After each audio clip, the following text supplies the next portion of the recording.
39. Kebrutalan Joe. Hah, suami? Ucap Yuri terkejut. Iya Yur, dia suami aku. Ucap Kinan. Hei Nan, jika kamu memang sudah menikah, kenapa tidak undang-undang? Ucap Yuri sedikit kesal. Acaranya mendadak Yur, hanya 3 hari baru nikah. Ucap Kinan. Yuri masih tidak mengerti dengan ucapan Kinan. Apalagi dia juga sudah pusing dengan targetnya, jadi dia tidak terlalu ambil pusing lagi. Nan, kamu kesini mau beli jam buat siapa? Tanya Yuri yang ingin sekali cepat-cepat istirahat. Dia juga tidak berharap Kinan membelinya, karena Yuri tahu kondisi Kinan selama kuliah. Aku mau beli untuk suamiku. Ucap Kinan. Kalau begitu mungkin kamu suka dengan yang ini.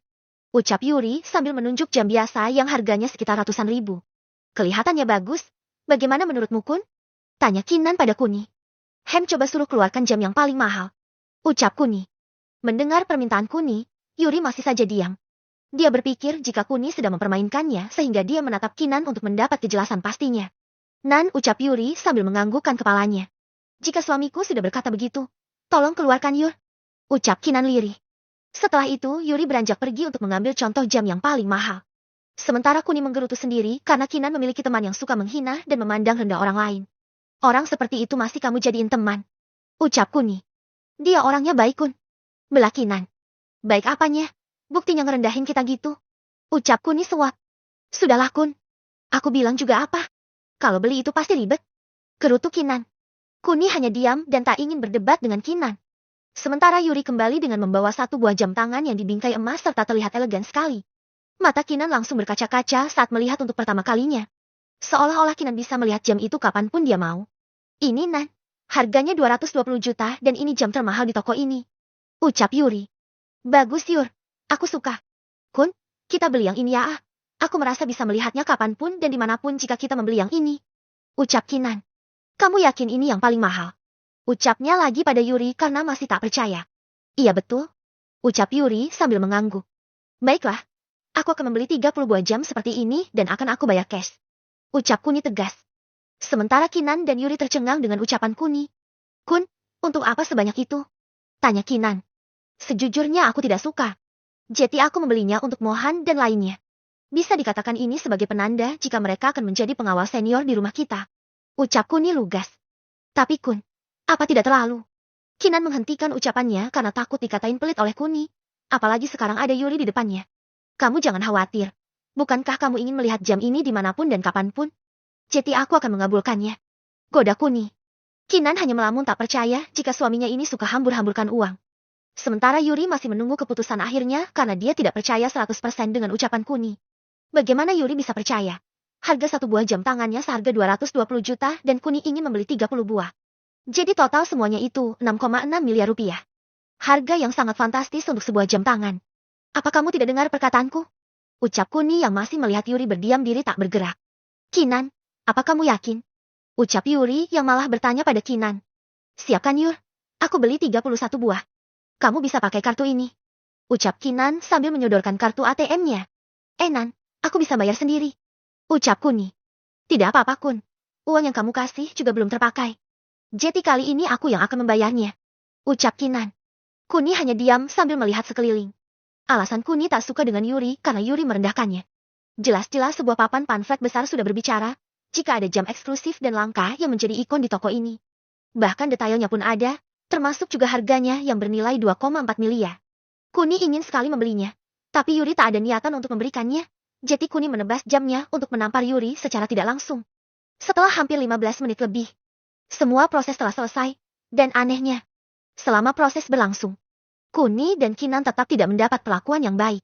Seolah-olah mereka adalah pelanggan biasa yang hanya menghabiskan ratusan ribu untuk membeli sebuah jam tangan. Kali ini Kuni akui jika dia tidak harus kasihan dengan Yuri karena Yuri tidak sebaik Lisa dan Mona.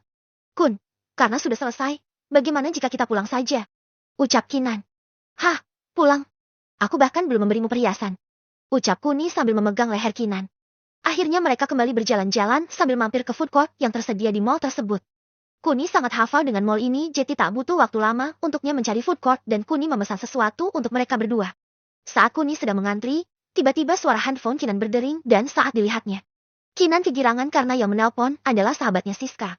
Tat, halo sis ucap Kinan. Kinan, jauhi laki-laki yang bertemu denganmu di mall waktu itu. Ucap Siska tanpa basa-basi sambil menahan tangisnya. Kamu kenapa sis? Tanya Kinan keheranan. Pokoknya kamu harus jauhi dia, teriak Siska lalu mematikan teleponnya. Sedangkan Kinan masih tak mengerti apa yang terjadi.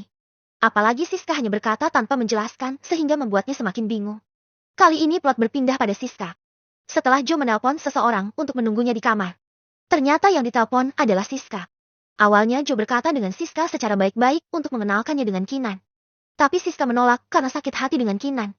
Bahkan Jo sudah mengancam Siska dengan proyek yang sedang ditugaskan padanya. Tapi lagi-lagi Siska menolaknya karena ego Siska yang tinggi. Karena dengan cara penekanan tidak berhasil. Akhirnya Jo memperkosa Siska secara kasar dan tanpa ampun. Bahkan seluruh tubuh Siska ada yang hitam dan ada yang biru lebam akibat pukulan dan tendangan yang dilakukan oleh Jo. Awalnya Siska merasa frustasi dan ingin sekali mengakhiri hidupnya. Tapi dia sadar jika dirinya telah berbadan dua sebelumnya. Jadi kembali, lagi dia harus menelan pil pahit akan kehidupannya yang sangat menyedihkan ini. Bab 140. Demi keamananmu.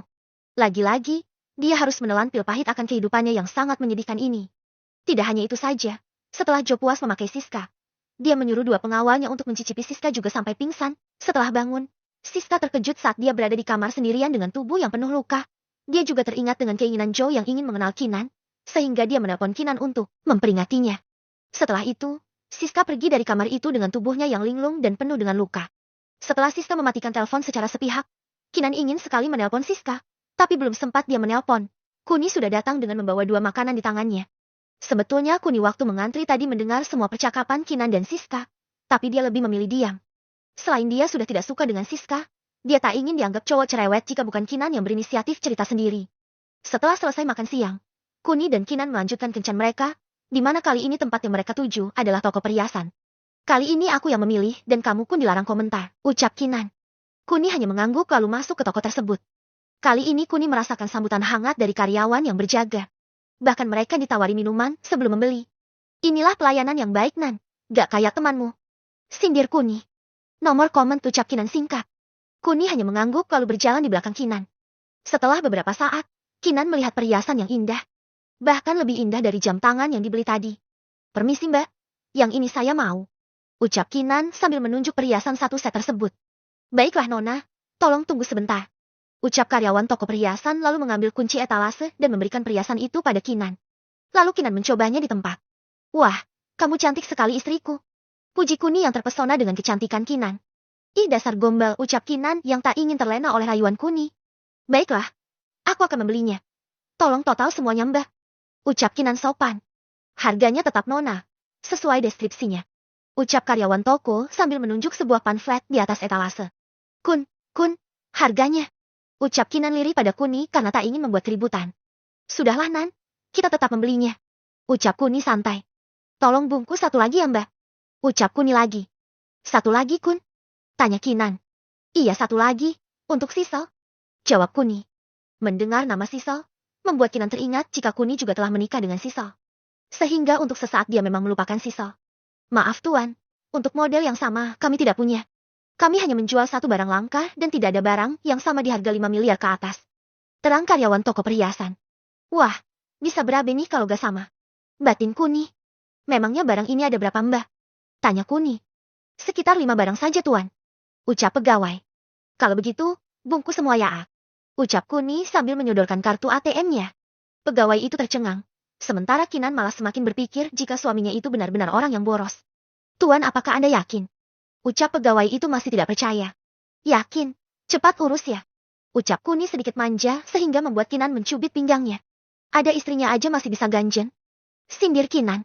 Kuni hanya tersenyum sambil melihat Kinan. Aku cuma bercanda sayang, rayu Kuni. Kinan hanya diam tanpa berkata apa-apa. Setelah semua proses selesai, Kuni menghabiskan 30 miliar untuk kelima perhiasan tersebut. Setelah itu, Kinan langsung memakainya dan lagi-lagi Kuni terpesona oleh kecantikan Kinan. Hanya dengan senyumannya saja, Kuni sudah jatuh hati pada Kinan. Dan dia juga teringat dengan seorang wanita yang hampir mirip dengan Kinan. Oh ya, Dewi. Batin Kuni. Bagi Kuni, Kinan hanya kalah sedikit dengan Dewi. Apalagi paras mereka hampir sama. Hanya Dewi sudah terbiasa hidup mewah sehingga pakaian dan gayanya yang glamor susah untuk dilupakan. Berbicara tentang Dewi. Setelah dia diusir dari rumah Kuni, lalu dia tinggal di rumah keluarganya yang terletak di perumahan yang sama, tapi di kelas yang berbeda. Dewi sekarang tinggal di kelas super bersama beberapa pelayan yang telah lama menempati dan merawat rumah tersebut. Dewi tidak sakit hati saat diusir, tapi justru dia semakin penasaran dengan ucapan Kuni yang menuduh Jenderal Sukirman menyembunyikan sesuatu dan tak ingin memberitahukan kepada siapapun, termasuk dirinya. Akhirnya dia ingin mencari tahu semua identitasnya dan menemui Jenderal Sukirman secara langsung. Awalnya Jenderal Sukirman mengira jika Dewi ingin meminta bantuannya tentang keluarga Sanjaya. Tapi tanpa dia duga, Dewi justru bertanya tentang asal-usulnya yang diyakini bahwa Jenderal Sukirman tahu sesuatu. Aku mohon paman, ucap Dewi sambil berlutut memohon pada Jenderal Sukirman. Jenderal Sukirman tentu saja terkejut. Apakah dia Dewi Sanjaya dari keluarga Sanjaya? Batin Jenderal Sukirman. Aku mohon paman untuk menceritakannya padaku, ucap Dewi lagi. Bangunlah nona muda. Tak ada yang bisa aku ceritakan padamu, ucap Jenderal Sukirman tegas. Kamu jangan berbohong padaku paman.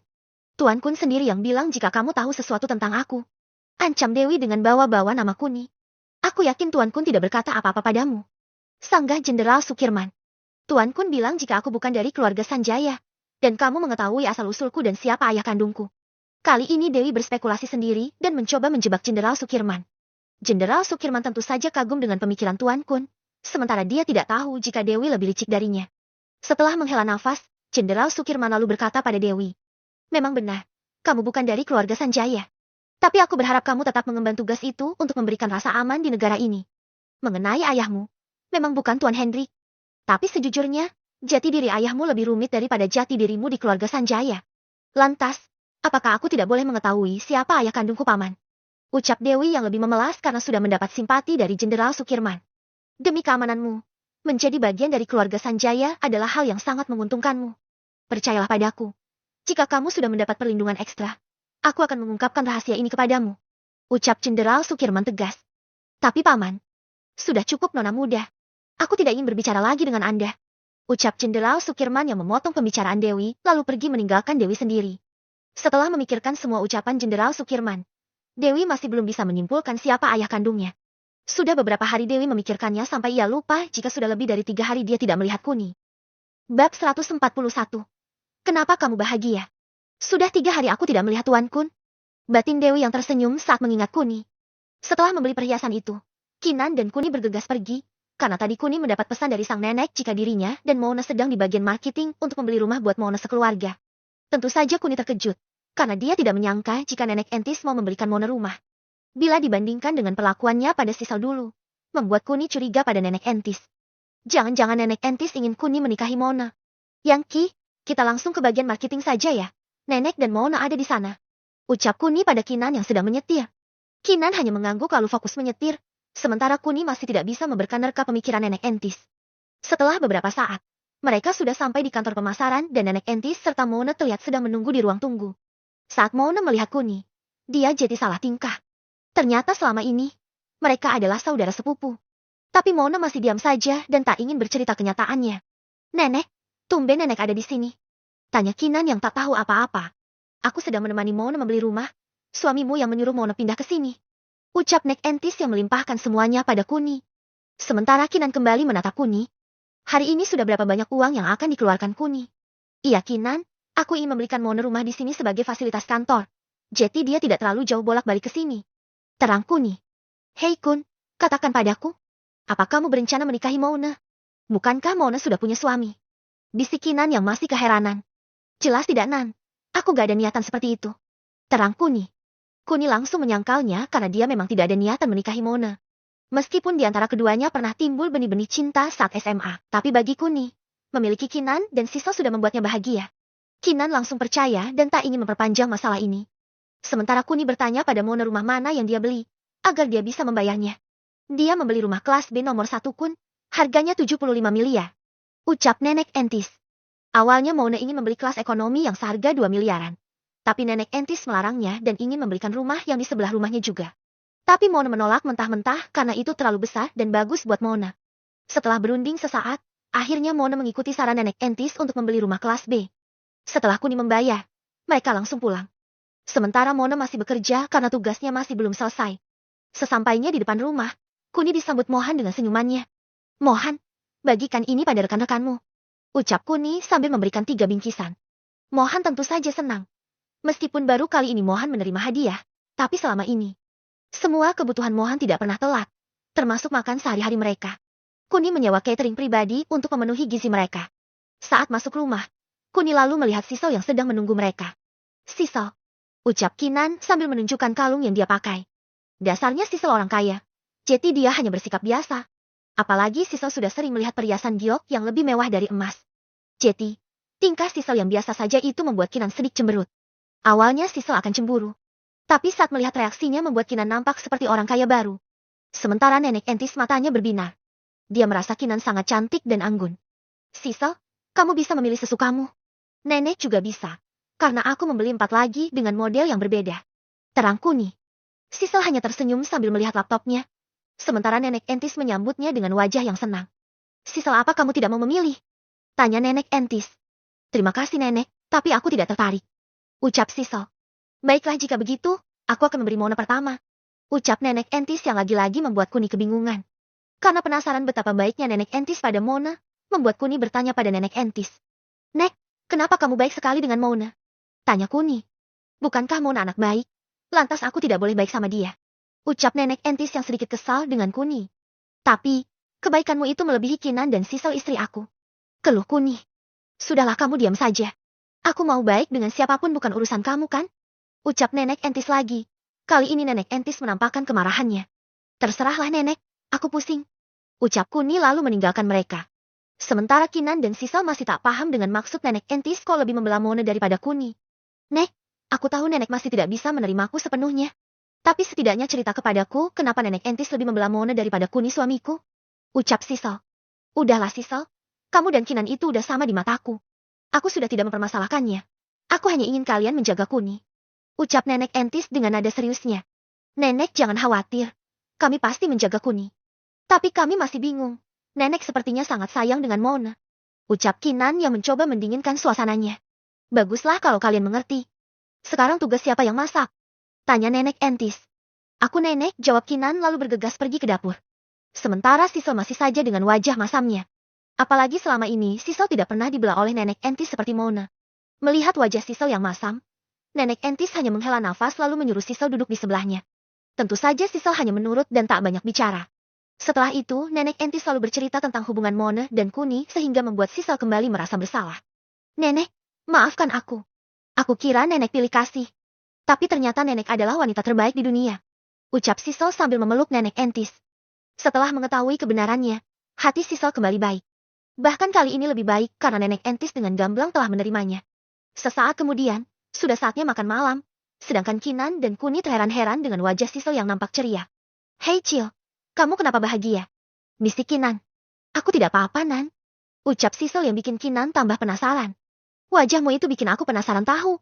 Keluh Kinan. Kalau ingin tahu, coba tanya nenek langsung. Ucap Sisal. Nenek. Kenapa Sisal bahagia seperti ini? Dengan polosnya Kinan bertanya dengan nada sedikit keras agar semua orang dengar. Bab 142. Akhirnya ke pantai. Nenek. Kenapa Sisal bahagia seperti ini? Tanya Kinan. Bagaimana nenek tahu? Bukankah yang bahagia itu Sisal, bukan aku? Ucap nenek entis. Sisal, kamu dengar sendiri kan? Ucap Kinan pada Sisal. Baiklah, tapi aku tidak bisa cerita. Ucap Sisal pasrah. Akhirnya acara makan malam itu sedikit tegang. Apalagi Kuni yang sekarang masih bingung dengan tindakan neneknya. Sementara Kinan hanya cemberut dan tak bersuara lagi. Melihat suasana hati Kinan yang buruk, akhirnya nenek entis angkat bicara. Kuni, Kinan. Dengarkan nenek. Nenek hanya akan mengatakannya sekali. Mona adalah sepupu kamu Kun. Ibumu adalah adik dari ibu Mona. Ucap nenek entis. Kinan dan Kuni sedikit terkejut mengetahui fakta tersebut. Terlebih lagi Kuni yang tidak percaya jika Mona adalah sepupunya. Nenek, apa nenek tidak salah? Tanya Kuni. Tidak Kun, nenek masih ingat betul dengan nama-nama saudara ibumu. Ucap nenek entis. Tapi nenek, apakah nenek pernah bertemu dengan ibu Mona? Tanya Kuni lagi. Sudah lama nenek tidak melihatnya. Tapi jangan khawatir, besok saat dia kesini, nenek bisa mengenalinya. Ucap nenek entis yakin. Baiklah kalau begitu, aku ke kamar dulu. Ucap Kuni lalu beranjak pergi dari tempat duduknya. Sementara Kinan dan Sisal mengikuti Kuni 15 menit kemudian. Saat mereka masuk, mereka melihat Kuni yang sedang melamun. Bisa dikatakan, pikiran Kuni terganggu akibat status Mona dan juga kenangan ibunya. Apalagi selama ini Kuni tidak pernah tahu saudara ibunya. Kamu kenapa Kun? Tanya Sisal sambil memeluknya. Aku tidak apa-apa, jawab Kuni santai. Kamu jangan khawatir Kun, semua akan jelas besok. Ucap Kinan yang mencoba menghibur Kuni. Baiklah, mari kita tidur. Ucap Kuni. Apa kita tidak olahraga malam, Kun? Besok aku bisa bangun sesukaku? Ucap Kinan sambil menyindir Sisal. Karena besok adalah waktunya Sisal memasak. Kita tidur saja. Besok kita harus persiapkan semua. Ucap Kuni. Karena sang aktor tidak nafsu, maka Kinan dan Sisal hanya bisa pasrah dan mereka hanya bisa tidur. Tanpa terasa malam telah berlalu dan pagi menyambut mereka dengan sinar matahari yang cerah. Seolah-olah alam pun merestui mereka untuk pergi ke pantai hari ini. Setelah sarapan, mereka mempersiapkan semuanya, termasuk baju dan keperluan lainnya. Tak berselang lama, semua teman-teman ojol Kuni sudah datang. Meskipun tak semua. Ada Gempi, Fajar dan istrinya dan juga Sugeng dengan calon istrinya.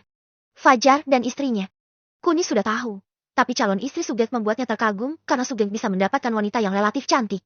Sementara semua temannya lebih terkejut lagi saat Kuni memperkenalkan kedua istrinya. Gila lu, Kun. Dapat dari mana cewek-cewek cantik ini?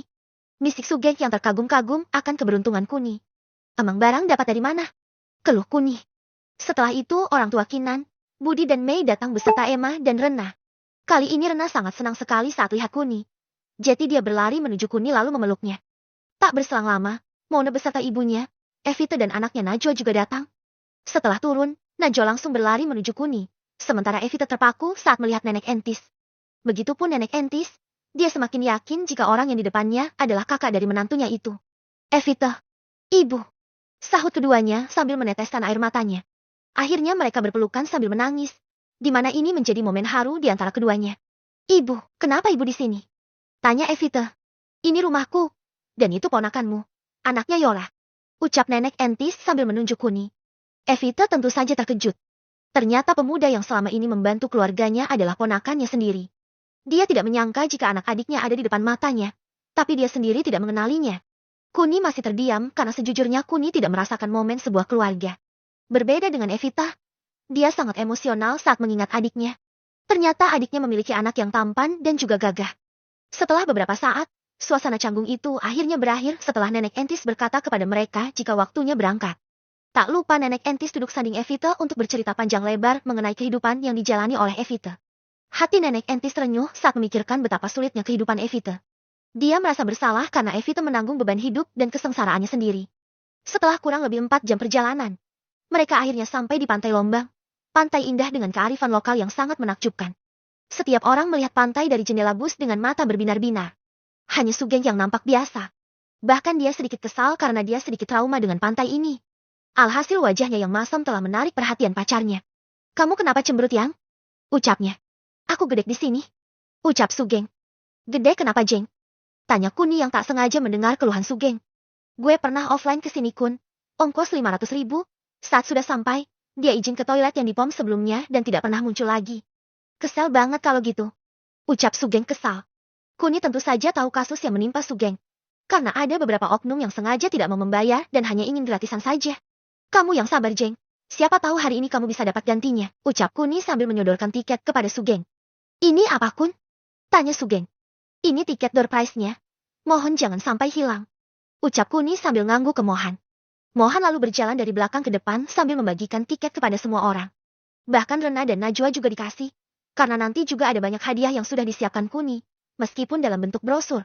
Setelah itu, mereka keluar dan berganti pakaian. Kali ini Kinan dan Sisa memakai pakaian renang tertutupnya sehingga membuat semua orang tidak menatapnya. Mereka lebih menatap Angela yang memang memancarkan aura kedewasaan yang sangat memikat. Bahkan Mohan dan keempat rekannya tak bisa berpaling dari pandangan Angela. Di saat semua laki-laki terkagum akan keindahan lekuk tubuh Angela, beberapa wanita justru menatap sinis padanya, tak terkecuali Sisa. Dia sangat tertekan dengan adanya Angela.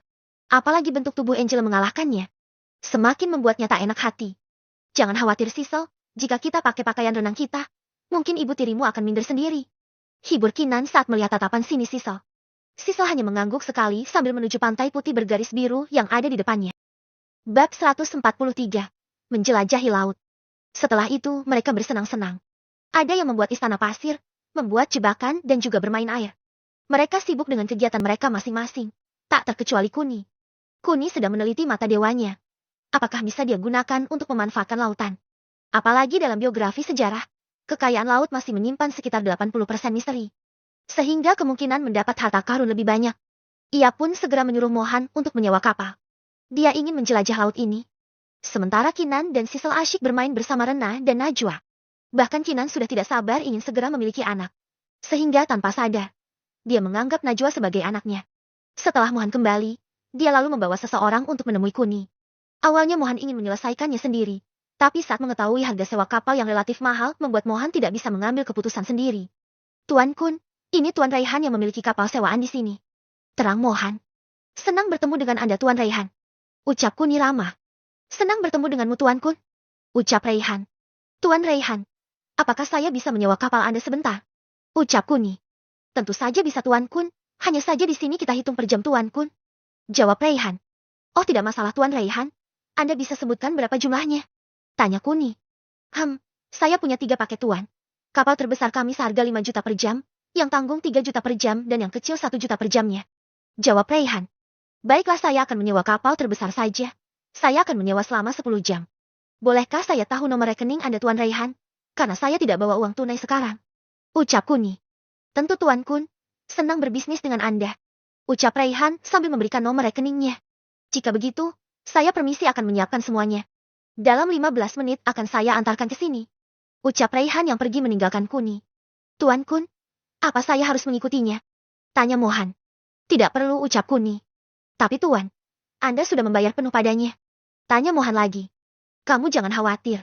Meskipun Raihan seorang bajingan, tapi jika menyangkut masalah pekerjaan, dia tidak akan berani menipu. Apalagi aku tadi membayar tanpa menawar. Jadi dia berpikir jika aku adalah orang yang supel dan juga mudah. Dan dia pasti akan menjagaku. Jelas Kuni. Baiklah Tuan ucap Mohan. Oh ya Mohan, tolong suruh yang lain berjaga di sini selama aku tidak ada. Ucap Kuni. Siap Tuan ucap Mohan. Setelah itu Kuni menuju ke tempat semua orang untuk mengajak siapapun yang mau ikut berlayar dengannya. Hanya saja tidak ada yang mau ikut. Bahkan Kinan dan Sisal tidak mau. Mereka berpikir jika lebih seru bermain di pantainya daripada di tengah laut. Akhirnya Kuni dan Mohan hanya berlayar berdua. Saat mereka akan jalan, tiba-tiba Mona menghampiri Kuni dan ingin ikut bersama mereka. Tentu saja Kuni mengiyakan. Selain itu tujuan Kuni berlayar hanya untuk mengarungi samudra, jadi Mona tidak akan tahu jika Kuni memiliki maksud tersendiri. Mohan, apa peralatan selam sudah siap? Ucap Kuni bertanya pada Mohan. Sudah Tuan? Ucap Mohan. Mona, apa kamu ingin bersnorkeling? Setidaknya apa kamu pernah menyelam? Tanya Kuni. Jangan khawatirkan itu Kun, aku hanya akan diam di kapal. Ucap Mona. Baguslah kalau begitu. Mohan, suruh kapten untuk berangkat. Ucap Kuni lalu dibalas anggukan oleh Mohan. Kali ini Kuni berlayar dengan 6 orang, di mana Kuni, Mona dan Mohan ada di pihaknya. Sementara 3 lainnya berasal dari pihak kapal di mana 1 kapten dan 2 anak buah berada di sana. Syukurlah Kun, ternyata aku tidak menyangka jika kita adalah sepupu. Ucap Mona yang memecahkan keheningan di antara mereka. Aku juga terkejut Mon. Tapi jika ini kenyataannya, aku tidak bisa berbuat apa-apa. Ucap Kuni santai. Hei tunggu Kun. Apa maksudmu kamu tidak suka sepupuan denganku? Ucap Mona sedikit kesal. Bukan begitu Mona. Aku berpikir nenek sangat baik denganmu karena ingin aku menikahimu. Ternyata alasan sebenarnya adalah kita sepupu. Jadi kekhawatiranku tidak terjadi. Dan lagi, sepupu atau tidak, aku tetap menyukaimu. Cara kerja kamu lugas dan prinsipmu tetap memikirkan kebaikan. Itu yang membuat aku suka padamu. Perkataan Kuni membuat Mona tersipu. Meskipun tujuan Kuni mengutarakan semua itu karena hanya masalah pekerjaan, tapi Mona beranggapan lain. Kun, kamu khawatir apa maksudmu? Tanya Mona. Ya itu tadi Mon, aku khawatir nenek menjodohkan kita. Untungnya itu semua tidak terjadi. Ucap Kuni tanpa melihat Mona. Sedangkan Mona merasa jika perkataan Kuni terdapat sebuah penolakan secara halus. Sehingga membuat Mona dilema. Memang diakui, Mona menyukai Kuni. Tapi Mona sadar jika Kuni tidak menghendakinya. Jadi Mona hanya diam sambil melihat laut. Sudah tidak ada yang ingin Mona katakan lagi. Awalnya Mona mengira jika dirinya bisa mendapat kesempatan untuk menjadi istri Kuni. Tapi saat mendengar perkataan Kuni, dia akhirnya menyerah dan tak ingin lagi membahas masalah yang bisa membuatnya semakin dilema. Sedangkan Kuni dari tadi memperhatikan air laut di depannya. Dia memperhatikan hampir 1 jam tapi yang terlintas di benaknya hanya penjelasan air laut. Dia sedikit kecewa karena dia merasa bisa melihat ke dalam air laut. Setelah kapal sudah ada di tengah-tengah laut, Kuni menyuruh kapten untuk memberhentikan kapal. Lalu dia memakai peralatan selamnya dan mencoba menyelam. Meskipun sebenarnya Kuni tidak pernah menyelam sebelumnya. Tapi dia sering melihat-lihat film dokumenter dan kebanyakan yang dia lihat adalah tentang keindahan bawah laut. Jadi sedikit banyak dia sudah tahu tentang cara memakai peralatan selam dan menggunakannya. Tuan, apa Anda yakin tidak ingin saya temani? Ucap Mohan. Belajar renang dulu, baru temani aku menyelam. Sindir Kuni lalu dia bergegas menyelam. Sementara Mohan semakin kagum pada Kuni. Tuan, Anda memang hebat. Puji Mohan dalam hati. Sebenarnya, bagaimana Kuni bisa tahu Mohan tidak bisa berenang? Itu karena Kuni mengumpulkan CV mereka. Meskipun merepotkan, tapi Kuni bisa membaca berkas-berkas itu kurang dari 1 menit dan Kuni sudah hafal semua. Setelah masuk ke dalam air, Kuni lalu menyelam ke dasar laut seorang diri. Tapi betapa terkejutnya dia saat menggunakan mata dewanya. Dia bisa melihat semua rincian yang ada di dasar laut. Termasuk nama ikan, usia, dan jenisnya. Bahkan terumbu karang pun bisa terlihat jelas tentang berapa lama dia dibentuk dan memiliki berapa lubang. Bab 104